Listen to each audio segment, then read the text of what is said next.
to introduce themselves. Each of you will have 1 minute to answer questions that I ask you. Please keep in mind that your time starts when you start talking. Each candidate will have the same number of questions asked, and there will be 3 questions asked to 2 or 3 candidates. The 2 or 3 candidates will have the same question. The questions were pre-numbered prior to the meeting, and the number that the candidates drew prior to the meeting has determined the questions that will be asked of them. We have a timekeeper present. Her name is Miss Timekeeper. When you start talking, the light will turn green.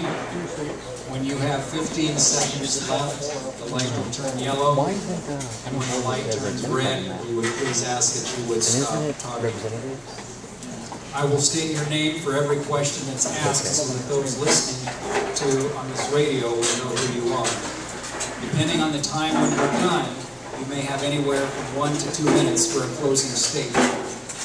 We would like to welcome our listeners who have joined us live this evening at 94.1 FM here in Marianna, as well as those who will watch this at a later date on CCTV Chipola College TV. We extend our thanks to Royce Reagan and his team for their hard work. Candidates, are you ready to begin? The first question goes to candidate Paul McCain. Are you a strict constitutionalist, or should the Constitution be revised or interpreted to fit the issues of a modern day? Be specific and defend your position, please. There's really no defense for anything but that. I'm a strict, original intent constitutionalist. There are plenty of writings out there by our founders that tell us exactly what they meant. We do not have to interpret this. So that is just a very simple question. Yes, I'm absolutely, it is absolutely the law of the land. Unfortunately, at this time in our history, we're not there. We're doing everything we can to circumvent the Constitution right now, and that's one of the big reasons that I got into this election, because somebody's got to stop it, and I just don't see anybody out there that's going to right now. We have to have somebody out there that doesn't mind, you don't mind my using this term, kicking over the ant pile and watching them scurry. Because that's what I plan on doing, and I have no constraints of a party around my neck since I am the independent in this race. Question 1 also goes to Diane Berryhill. Would you like me to repeat the question? No, I remember it. And also, I will remind Paul that we're both independents in this race. We're both running non-party affiliated, so that you don't confuse me. Yes, I am a strict constitutionalist. I do believe that the more that they go into the Constitution, I don't want them going in to make more amendments. There were certain things that we did need to amend that our forefathers kind of forgot about, and times changed, such as giving women the vote. That was an important one. And I really wish we would go back to not only our forefathers' intent, but also when they did the amendments, to what the original people who made the amendments, their interpretation of them. We deal too much with rule of law in this country to govern now, and we forget that we need to go back and look at totally what they intended. But I do like also for us to look at the original interpretations of not only the Constitution, but the amendment. Question number 2 goes to candidate Ron McNeil. Doesn't the more complex nature of modern society require a far more extensive control of the economy by the federal government? Has anybody here seen anything at all that the federal government controls and doing a good job? Just raise your hand. The more the federal government controls, the worse things will get. And that's what's wrong with our country right now. The more they try to take over things, the more they try to give out entitlements, the more they try to control businesses, the more they try to control health care. Everything they touch, they're going to destroy. The best thing you can get is free enterprise to run this country. The laws were to restrict the federal government from control, not give them control. And that's what the Constitution Bill of Rights is all about. We've got to rebuild free enterprise. And I have some things to say about that later on. I have a book called Have We Lost Our Minds? you need to read that, I would appreciate it. But we want to get the federal government out of control. Look at Mont Bell. When it broke up, all of a sudden you've got every kind of phone and telecommunications device imaginable. The reason that's free enterprise. Thank you very much. Question 2 also goes to candidate Eddie Hendrick. Would you like me to repeat the question? No, are we skipping over that? That's what I wanted to know. I just wanted to see which candidate was listening and who would bring that up first. If you would like to answer that question, then we'll go back to the introduction. The federal government is, the only thing that they can do is mess things up, as we've seen before.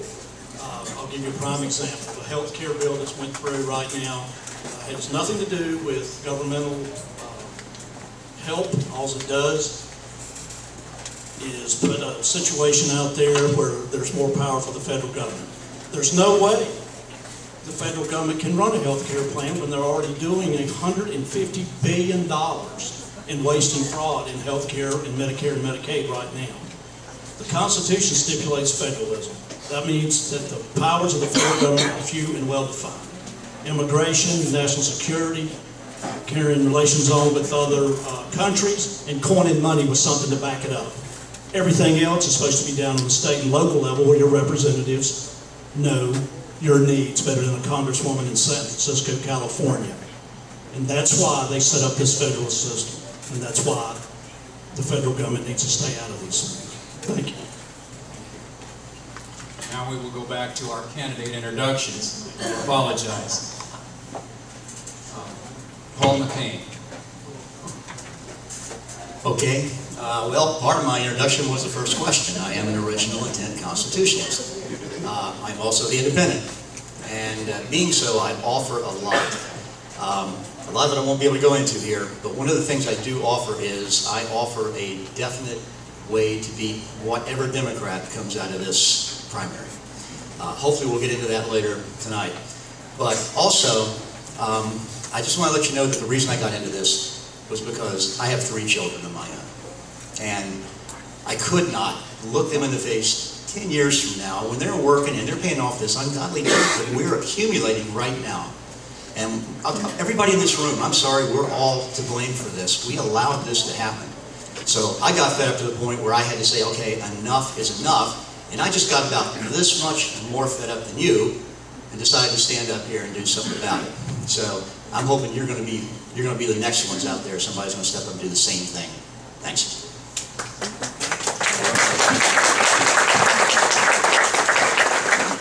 Diane Berryhill. Thank you. I'm Diane Berryhill. I've lived in District 2 for over 22 years. My family has been established in an area in Arkansas, though, since before the Civil War. And we've always been involved in politics. And the reason that I became involved was that we didn't see the candidate that we wanted, that we thought could actually go and do the job that needs to be done. Originally, I was a Republican candidate. But because of things that happened within our party, I knew that I could not defend what the Republican Party was doing. And I felt that we need independence up there. And running non-party affiliated does not mean that I've lost my conservative values or that I'm going to caucus with the Democrat Party. It means I'm going to be caucusing with the people down here in District 2. You are the party I represent. And many of you have my sheet, and I hope you'll visit our website also, berryhillforcongress2010.com, to get more information. Thank you.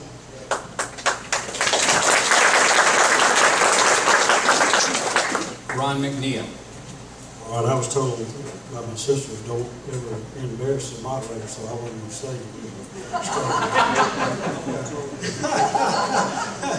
Anyway, I was raised here, born in Panama City, raised in Jackson County on a peanut farm.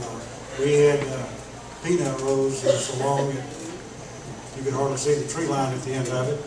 A couple years in a row, I hoed 30 acres of peanuts right by myself when I was 16 and 17 years old. So any of you know what peanut crops were back before they had pre-emergence and spray weed killers, you have an idea what I went through.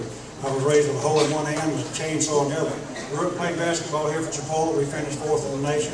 Robert Trammell, you may know, was my roommate in college, and here we played together at Chipola. And my family goes back a long way. Leonard Cobb was